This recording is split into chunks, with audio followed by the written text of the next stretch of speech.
बिस्मिल्लाहिर्रहमानिर्रहीम। अस्सलामुअलैकुम। 94 न्यूज़ के स्टूडियो से अब तक की हम खबरों के साथ मैं हूं अवैसी दास। खबर शामिल करेंगे ननकाना साहिब से। ननकाना साहिब के इलाका मंडी फैज़ाबाद में डकैतियों का सिलसिला ना रुक सका। मंडी फैज़ाबाद में दिन दहाड़े होने वाली वारदातों ने इलाका के लोगों में खौफ व हिरास पैदा कर दिया। तफसीलात जानेंगे हमारे नुमाइंदे सज्जाद हुसैन कैसरानी से। जी, सज्जाद हुसैन कैसरानी की रिपोर्ट के मुताबिक मंडी फैज़ाबाद में डकैतियों का सिलसिला ना रुक सका। फैज़ाबाद में दिन दहाड़े होने वाली डकैतियों से इलाका मकीनों में खौफ व हिरास फैल गया। इलाका मकीनों का कहना था कि यहाँ आए रोज़ चोरी डकैती की बढ़ती हुई वारदातों ने शहरियों को सख्त परेशान कर दिया है। मंडी फैज़ाबाद अब्दुल जब्बार नामी शख्स बैंक से 5 लाख रुपए लेकर आ रहा था। हबीब बैंक से चंद फुट के फासले पर मोटरसाइकिल सवार 2 डाकुओं ने रोक लिया। मज़ाहमत पर डाकुओं ने फायरिंग कर दी। अब्दुल जब्बार ज़ख्मी हो गया।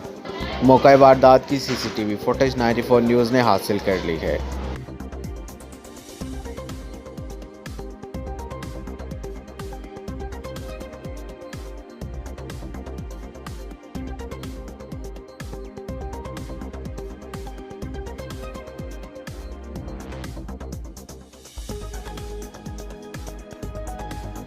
अब तक के लिए इतना ही। मज़ीद खबरों और अपडेट के लिए हमारे साथ रहिए।